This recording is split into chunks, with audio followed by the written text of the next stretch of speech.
All right. I guess I owe you guys an apology. I didn't post the last 2 weeks. I'm sorry, guys. I don't know how much you actually look forward to my videos, but at any rate, I'm still sorry I didn't get any videos up. I got super busy, and I know, sort of a lame excuse to say you got busy, whatever. I got really busy. I had my school's drama production. I was getting stuff done on my bike, and it was just like a lot of running around, and I didn't have a lot of time, and I hadn't had a chance to go out and record a new vlog, so I was gonna try and upload an old one, and I just didn't get the chance. So here I am. It's my apology vlog, and well, you know what, the weather's better now anyway than it was 2 weeks ago. Anyway, so what we're doing today, well, it's about 4:30, and it's about 18 degrees Celsius out. I got home off the school bus and I'm like, oh, it's nice, we're going for a bike ride.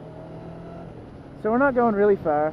I have been doing a bit of riding, but I haven't been able to do any. It's just mostly like riding to school and stuff, just commuting basically. So I haven't had actually been motivated to go out and do a vlog. It's just riding because I had to get somewheres. I don't know, whenever I do that, it's always like a really silent sort of talk and I'm not motivated. And yesterday I went out for a ride. I did what, 331 kilometers altogether, so what, 210 miles, something like that, if you use Imperial. I didn't take my drift with me. I didn't take my camera with me. It's my school's play was this past weekend, and yesterday being Sunday, by the way, because I'm recording this on a Monday. Yeah, I went out and I was trying to unwind because my school's play was on the weekend, and I had all like this stuff running through my head, and I just wanted to go out and just relax a little bit. So that's what I did yesterday. I did a big ride, went all over the place. I went up to Peggy's Cove, which, if you're somewhat familiar with Nova Scotia and touristy sites, you'll know that Peggy's Cove is there's a big lighthouse out there, and it's one of the popular tourist destinations in Nova Scotia. So I'm definitely going to take you guys there at least once this summer. Yeah, well, let's talk about stuff that's coming up in the future. Okay, so like I said, I recently had some stuff done to my bike, which included a brand new front tire, nice set of Pirelli Sport Demon on the front now to match the one I have on the back that I got in the fall. And let me tell you, I don't know what kind of tire was on the front, but it was like some cheap tire that just had some tread on it, so I never bothered to replace it since I bought the bike. But now that I have this new tire on, and now that I've done about 500-600 kilometers on it, it's a way better tire. And I don't know if it's just like in my mind thinking it's a better tire because it's a better name or whatever, but this tire, it feels a lot more stable. I also got new fork seals. Both my forks are bad. I had to have both my fork seals redone. And then putting the wheel back on, I didn't have the right Allen keys. It's like instead of just axle bolts like most bikes have to put the wheel back on, it's got like Allen bolts. So you have to, like, I had to use a 12mm Allen key.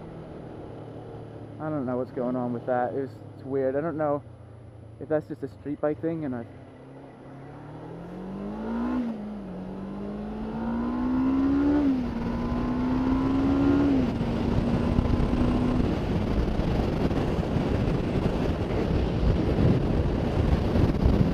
yeah, I don't know if that's just some street bike thing, and I've never had to deal with that before because I've always had dirt bikes before, and you use wrenches and sockets to get the wheels off, so I don't know about that. So it's all back together now, and like I said, I've done 500-600 kilometers on the new wheel so far. It's nice to have the new fork seals. I think that they must have been starting to go when I got the bike, because the front end feels completely different on this bike now. But yeah, so that's nice to have that all done. But oh my goodness, oh, Dr. Speedy 1050, motovlogger in the States, he was talking about getting ripped off by a motorcycle dealerships, and I definitely got that. They charged me what? Charged me $12 to replace bolts, which, well, they're bolts. They probably didn't need to be replaced, to be honest. because they're bolts, not like seals and rings and stuff. That stuff goes in your forks. You don't want to mess around with that stuff. But I mean, the bolts, they were probably fine to reuse. And they also charged me 15 bucks for a brake cleaner, and I don't know, I'm capable of cleaning my brake disc myself. See, what I did is I didn't take in my whole bike. I just took in my forks and I took in my wheel, and I paid for just that to be done.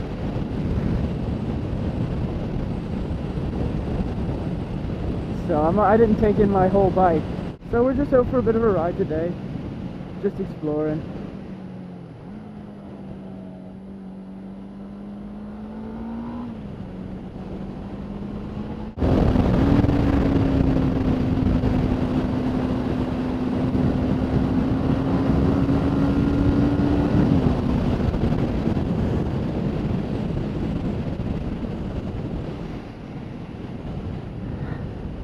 Steven, stop it. You know, Steven rides. Yeah. Yeah, so we're out on the bike today and we're vlogging again. I know it feels nice, but now we need something to talk about. Future plans. Alright, that's what I was talking about. Okay, here's some of the things I want to do. Okay, so I was talking about modifications on my bike, and I was going to talk about my dad's KLR. I've mentioned before, my dad has a Kawasaki KLR 650, you know, big dual sport. And we were changing the oil in the bikes. We did mine, we did his, and he took the drain plug out of the bottom, and I pulled out some threads with it. And my dad's KLR is not new. It's a 2000 model, year 2000, and it's got just over 45,000 kilometers on it.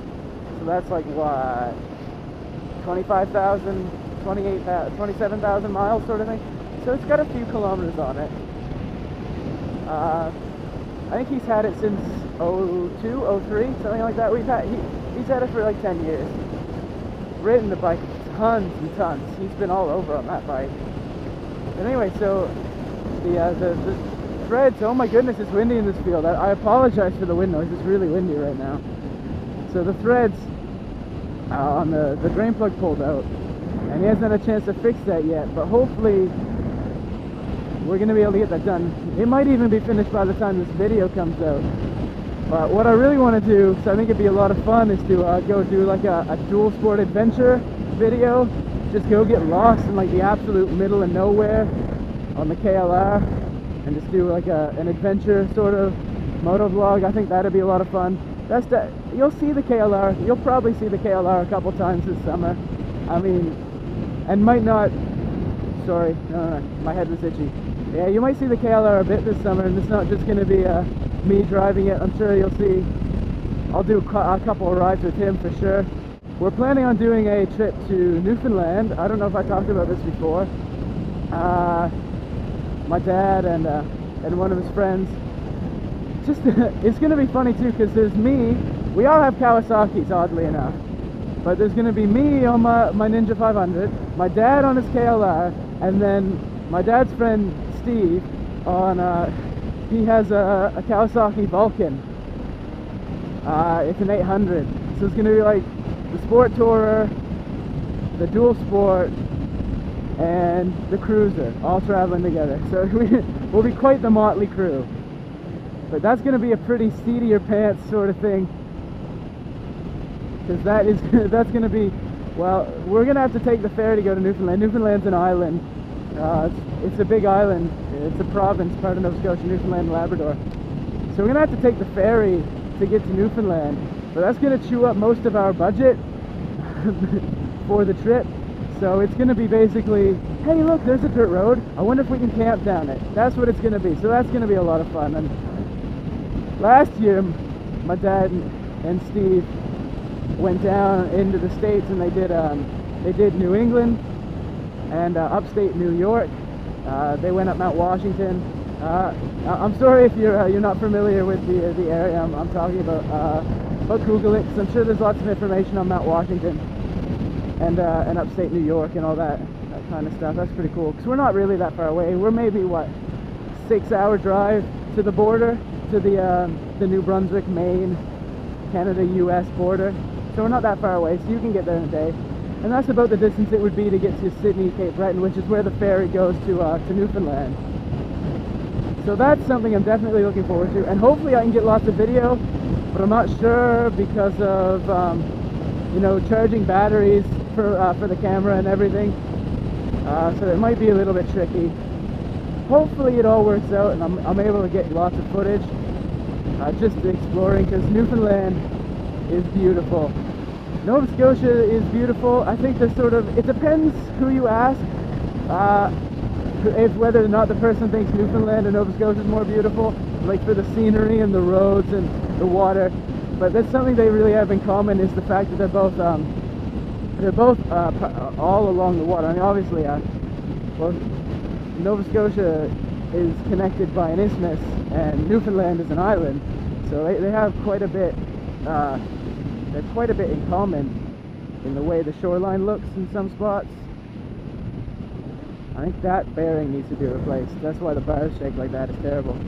But yeah, so Newfoundland and Nova Scotia have a lot in common, but it should be quite the time to go and do an actual bike tour. Because like, you take a couple days around the weekend, like you have 5 days all together, and you just go and you ride like 8-9 hours a day. You explore everywhere. I mean, it's like a day's ride to get to the ferry, and it's like a day's ride back, obviously. So there's a lot of riding, all highway riding in Nova Scotia to get out to Newfoundland. But I'm pretty excited for that trip. That's going to be a lot of fun, and I'm going to be doing more trips like the one I did yesterday that I didn't record, but I'll be recording them, I mean, and I'll be going around, seeing lots of the touristy destinations in Nova Scotia. I think that's something I definitely want to do, show you guys, because Nova Scotia is a really pretty spot, especially now that it's not freezing cold. But yeah, and I might do a trip up to Fredericton, which is the city where I'm going to be living next year, and explore around that city a little bit. Yeah, because that's where I'm going to be going to school next year, is in Fredericton. So I might go up there. It's about a 5-hour drive on the highway, but I'm sure we'll be able to find some back roads and make it a bit more interesting. And this is something Nova Scotia and Newfoundland also have in common. Really bad roads. Now Nova Scotia isn't as bad as it was. There's a lot of really bad roads that have been fixed in the last couple of years, but Nova Scotia is sort of known for its terrible roads. I always joke, because when you drive on the Highway 104 or the Nova Scotia 104 or the New Brunswick 2, the border when you come into Nova Scotia from New Brunswick, there's this sign, like as soon as you pass the Welcome to Nova Scotia sign, it just says rough section next however many kilometers. And I always joke with my dad or my mom or whoever I'm with every time we pass that sign, it should just be like the square kilometerage of Nova Scotia. It's like caution, rough section next X square kilometers. It would just be like the total land mass of Nova Scotia, or like the length of all the roads in Nova Scotia, because a lot of them are actually pretty bad. But I mean, if you're in the middle of nowhere, they are. I mean, we're not that far away from civilization, but there's not a lot right here. So I guess it's alright. I'm sure there's, whoa, that one's bad. I'm sure there's a lot of really bad roads in a lot of places, and it's just, you always seem to pick at wherever you live. So I'm sure wherever you're from, you complain about the roads. I think that's just the way it is. It's like that expression, you don't like the weather, wait 10 minutes. I think that can be applied to a lot of places. Alright, so wow, I've rambled on for a bit. Alright, let's just explore. There's some pretty beautiful scenes coming up in the way we're going. We're coming up into Lakeland, not actual Lakeland. There is a place actually called Lakeland in Nova Scotia. we're not going there. That's up near Halifax. So we're not going to Lakeland, but we are going to a spot where there are a lot of lakes. Well, actually, Nova Scotia has a lot of lakes. I think Canada has, what is it, something like 60% of, or no, it's not that many. But Canada has like a pretty big percentage of the world's lakes. And Nova Scotia has an awful lot of lakes too. It's pretty cool. It's really nice to have lakes everywhere. They're so pretty. So nice to look at. So fancy and pretty. Anyway, so yeah, so I'm just sort of awkwardly driving around now with the camera on my head. Well, it's not that awkward, but alright, so I'll stop recording for a bit and I'll join you when we get somewhere interesting again. Alright.